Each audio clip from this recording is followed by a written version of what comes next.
Olá, meus amigos, tudo bem? Vamos falar da Lei de Acesso à Informação, a famosa LAI. Professor, é a Lei 12.527 de 2011? Isso mesmo. A famosa LIA, Lei de Improbidade Administrativa, é outra coisa. É Lei de Improbidade, é Lei 8.429 de 92. Nós estamos diante da Lei de Acesso às Informações.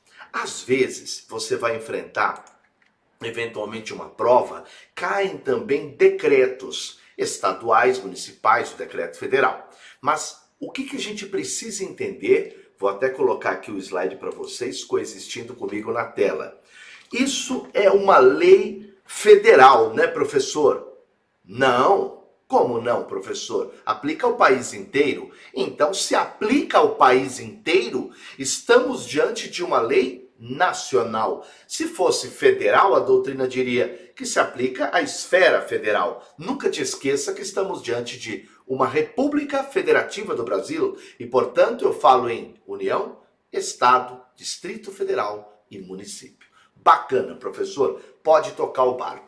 Por que essa lei é tão importante? O senhor está deveras empolgado. Não, é que na verdade, quando eu estou diante de uma república e com tantos acontecimentos importantes que nós temos, volta e meia a gente está ouvindo falar em observância daqueles com quem nós votamos, o que eles fazem com dinheiro público, o papel da imprensa, fake news. Então, meu amigo, você acha que a população tem acesso à leitura mínima da Lei de Acesso à Informação? Claro que não. Então, portanto, para você ter uma ideia, como eu acho que isso deveria ser acessível a todos, e não é. Não sejamos, né? Não vamos viajar aqui. Não é acessível a todos. Veja, eu não estou falando só de advogados, médicos, amigos seus, engenheiros, amigos seus, você, administrador de empresa, você, especialista em informática, você não tem acesso a isso. Percebe? Nem os advogados todos têm acesso a isso. Só para você ter uma ideia de quão importante ela é. Professor, eu só estou preocupado com o meu umbigo. Como assim? Eu só estou preocupado se isso aqui pode cair numa prova do MP, por exemplo, ou uma prova estadual, ou uma... Legal, então tá bom, mas de qualquer forma é importante saber. Hoje eu vou ler com vocês o caput, eu vou ler do artigo 1º, eu vou ler basicamente a estrutura dessa lei, de uma forma muito rápida para esse encontro. Em primeiro lugar, que lei é? É a Lei 12.527 de novembro de 2011. O que ela regula? Ela regula o acesso previsto no inciso 33 do artigo 5º, inciso 2 do artigo 3º do artigo 37 e o parágrafo 2º do artigo 216. Bom, por aí a gente já vê uma coisa. Você sabe que eu estou lendo uma lei, e se é uma lei, ela está abaixo da Constituição Federal. Então não seria interessante, né? Você não acha que seria interessante que nós fôssemos aos dispositivos da própria Constituição para saber por que essa lei veio ao mundo? Vamos entender então em termos de ordenamento jurídico. A Constituição, no artigo 5º da Constituição, diz que todos têm direito a receber dos órgãos públicos informações do seu interesse particular ou de interesse coletivo ou geral, que serão prestadas no prazo da lei, sob pena de responsabilidade. Claro que nós temos também uma ressalva ao final, ressalvadas aquelas cujo sigilo seja imprescindível à segurança da sociedade e do Estado, informações de cunho sigiloso em relação ao Estado, claro que tem de ser mantidas, né? Não tem de colocar todo dia no Diário Oficial, todo dia fornecer para a imprensa todas as informações que têm a ver com a segurança do Estado. Não, não é por aí. Bacana. O artigo 37 também faz menção a isso, porque ele diz que o artigo 37 fala: a lei vai disciplinar formas de participação do usuário na administração pública, direta e indireta, regulando especialmente, inciso 2, o acesso dos usuários a registros administrativos, informações sobre atos de governo, observado o artigo 5º mencionado. E para finalizar, o artigo 216, lá na frente da Constituição, também fala, né? Lá atrás, né, professor? Depende se eu estava ainda lá na frente. Então, cabe à administração pública, na forma da lei, a gestão e documentação governamental e as providências para franquear, né, para dar essa consulta aos que dela necessitem. Ufa, professor, eu já entendi então por que a lei de acesso veio ao mundo. Vamos ler o artigo 1º, professor? Vamos ler o artigo 1º para que nós possamos, né, avançar e aprender um pouquinho hoje. Legal? Bom, eu acho que é importante, né, pessoal? Eu acho que é importante a gente entender de uma forma muito fácil isso para você, que nós estamos diante de uma lei que busca aprimorar a transparência administrativa, não é?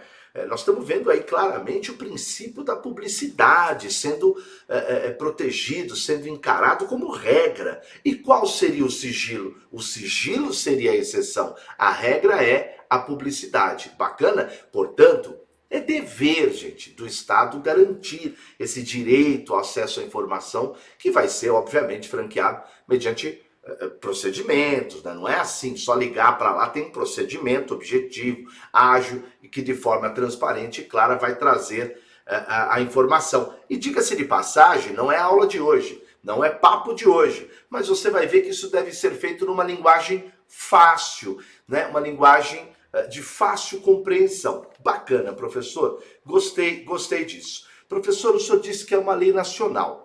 É uma lei nacional e ela vai ter abrangência para a União, para os estados, para o Distrito Federal e para municípios. Eu chamo a atenção também que ele diz no artigo 20 dessa lei que nós devemos aplicar subsidiariamente, né, de forma reserva, também aplica a esta lei uma lei federal que regula o processo administrativo no âmbito federal. Quem faz concurso já conhece essa lei. É a Lei 9784 de 99. A Lei 9784 de 99, ela aplica-se a esta lei de acesso à informação de forma subsidiária. Bacana. Professor, vamos ler então os dispositivos do artigo 1º? Vamos lá. Estou ansioso aqui. Que bom, que bom. Aqui diz aqui, ó. Nós já lemos o caput do artigo 1º. E aí ele fala, subordinam-se ao regime desta lei órgãos públicos integrantes da administração direta, dos poderes executivo, legislativo, incluindo Corte de Contas, Judiciário e MP. Caramba, professor, tem coisa pública, lá estará a lei de acesso. Claro, as autarquias, fundações, empresas públicas, sociedade e economia mista, controlado direto e diretamente pela União, Distrito Federal, municípios. Bacana, esse é o artigo 1º. E o artigo 2º, que nós vamos também... Aliás, minto.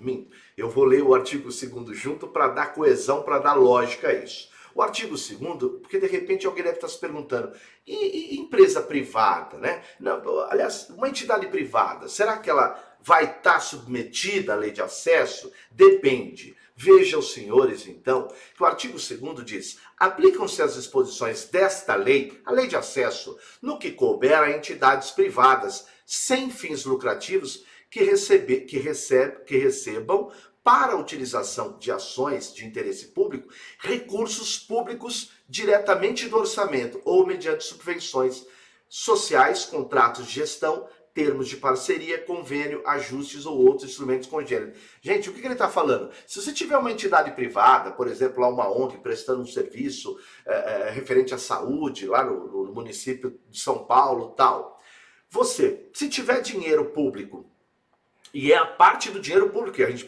pode ter acesso, vai ser submetida à lei de acesso. Então, é isso que ele está dizendo. Aplica as disposições às entidades privadas sem fins lucrativos que recebam, né? Então, veja que o parágrafo único corrobora isso. Ele fala, a publicidade a que estão submetidas as entidades citadas, essa publicidade dessas entidades privadas, refere-se não a todo o dinheiro que essa ONG mexe, não. Por exemplo, ONG Lato Sensu, refere-se à parcela dos recursos públicos que são recebidos e estejam à sua destinação, ok? Sem prejuízo das prestações de contas a que estejam legalmente obrigados. Então, cuidado com isso. Pessoal, essa lei é de suma importância, tá? Essa lei é de suma importância. E eu vou citar para vocês, só para você ter uma ideia da importância dessa lei, e finalizo a aula com isso.